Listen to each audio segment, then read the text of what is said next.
Cooperative arbitration court സഹകരണ മേഖലയിലെ തർക്കങ്ങൾ വേഗത്തിലും കൃത്യമായും പരിഹരിക്കാൻ ലക്ഷ്യമിട്ടിട്ടുള്ള ഒരു പ്രത്യേക സംവിധാനമാണ് കോപ്പറേറ്റീവ് ആർബിട്രേഷൻ കോടതികൾ.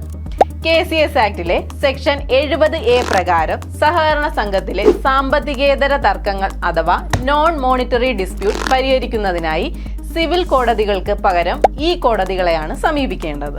ഒരു സഹകരണ സംഘത്തിലെ ഇലക്ഷൻ സംബന്ധമായ തർക്കങ്ങൾ, ജീവനക്കാരുടെ പ്രൊമോഷൻ, പ്രൊബേഷൻ തുടങ്ങിയ വിഷയങ്ങൾ എന്നിവയാണ് പ്രധാനമായും ആർബിട്രേഷൻ കോർട്ട് കൈകാര്യം ചെയ്യുന്നത്. കോപ്പറേറ്റീവ് ആർബിട്രേഷൻ കോർട്ടിന്റെ പ്രിസൈഡിംഗ് ഓഫീസർ ജുഡീഷ്യൽ സർവീസിലെ മുൻസിഫ് മജിസ്ട്രേറ്റ് റാങ്കിലോ അതിനു മുകളിലോ ഉള്ള ഉദ്യോഗസ്ഥനും സെക്രട്ടറി, അസിസ്റ്റന്റ് രജിസ്ട്രാർ റാങ്കിൽ കുറയാത്ത ഉദ്യോഗസ്ഥനുമായിരിക്കും. 1908 സിവിൽ പ്രൊസീജിയർ കോഡ് പ്രകാരം ഒരു സിവിൽ കോടതിക്കുള്ള എല്ലാ അധികാരങ്ങളും ആർബിട്രേഷൻ കോടതിക്കും ഉണ്ടാകും.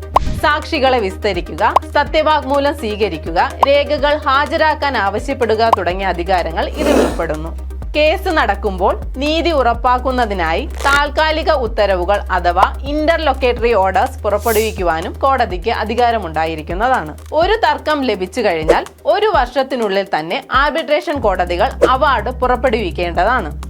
ഈ അവാർഡ് നടപ്പിലാക്കുന്നതിനായി കാലപരിധി 12 വർഷം വരെ ലഭിക്കുന്നതാണ്. അപ്പോൾ KCS ആക്ടിലെ സെക്ഷൻ 70A എന്താണെന്ന് നമ്മൾ നോക്കിക്കഴിഞ്ഞു.